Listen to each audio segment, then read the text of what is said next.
एक बार महर्षि नारद वैकुंठ की यात्रा पर जा रहे थे। नारद जी को रास्ते में एक औरत मिली और बोली, मुनिवर, आप प्राय भगवान नर नारायण से मिलने जाते हैं।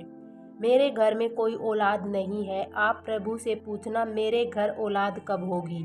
नारद जी ने कहा, ठीक है, पूछ लूंगा। इतना कहकर नारद जी नारायण नारायण कहते हुए यात्रा पर चल पड़े। वैकुंठ पहुंचकर नारायण जी ने नारद जी से जब कुशलता पूछी तो नारद जी बोले, जब मैं आ रहा था तो रास्ते में एक औरत मिली जिसके घर कोई औलाद नहीं है। उसने मुझे आपसे पूछने को कहा कि उसके घर पर औलाद कब होगी। नारायण बोले, तुम उस औरत को जाकर बोल देना कि उसकी किस्मत में औलाद का सुख नहीं है। नारद जी जब वापस लौट रहे थे तो वह औरत बड़ी बेसब्री से नारद जी का इंतजार कर रही थी। औरत ने नारद जी से पूछा कि प्रभु नारायण ने क्या जवाब दिया। इस पर नारद जी ने कहा, प्रभु ने कहा कि आपके घर कोई औलाद नहीं होगी। यह सुनकर औरत रोने लगी और नारद जी चले गए। कुछ समय बीत गया। गांव में एक योगी आया और उस साधु ने उसी औरत के घर पास ही वह आवाज लगाई कि जो मुझे एक रोटी देगा मैं उसको एक नेक औलाद दूंगा। यह सुनकर वो बांझ औरत जल्दी से एक रोटी बनाकर ले आई और जैसा उस योगी ने कहा था वैसा ही हुआ। उस औरत के घर एक बेटा पैदा हुआ। उस औरत ने बेटे की खुशी में गरीबों को खाना बांटा और ढोल बजवाए।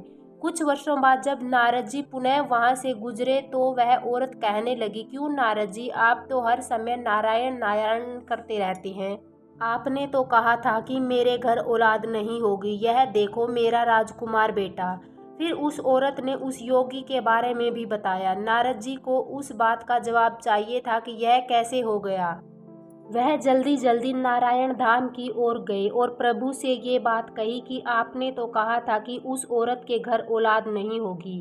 क्या उस योगी में आपसे भी ज़्यादा शक्ति है। नारायण भगवान बोले, आज मेरी तबीयत कुछ ठीक नहीं है, मैं आपकी बात का जवाब बाद में दूंगा। पहले आप मेरे लिए औषधि का इंतजाम कीजिए। नारद जी बोले, आज्ञा दीजिए प्रभु। नारायण बोले, नारद जी आप भूलोक जाइए और एक कटोरी रक्त लेकर आइए। नारद जी कभी इधर कभी उधर घूमते रहे पर प्याला भर रक्त नहीं मिला। उल्टा लोग अचंभित रहते कि नारायण बीमार हैं। चलते चलते नारद जी किसी जंगल में पहुंचे। वहां पर वही साधु मिले जिसने उस औरत को बेटे का आशीर्वाद दिया था। वो साधु नारद जी को पहचानते थे। उन्होंने कहा, अरे नारद जी, आप इस जंगल में इस वक्त क्या कर रहे हैं। इस पर नारद जी ने जवाब दिया, मुझे प्रभु ने किसी इंसान का रक्त लाने को कहा है। यह सुनकर साधु खड़े हो गए और बोले कि प्रभु ने किसी इंसान का रक्त मांगा है।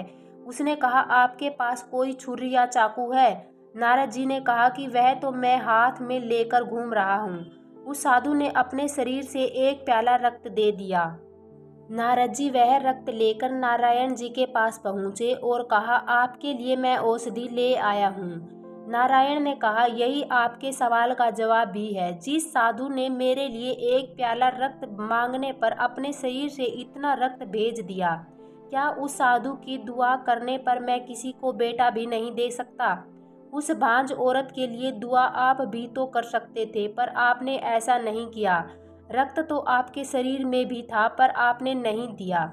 सीख, मनुष्य का भाग्य केवल प्रारब्ध से निर्मित नहीं होता अपितु सद्कर्म और आशीर्वाद से भी प्रभावित होता है।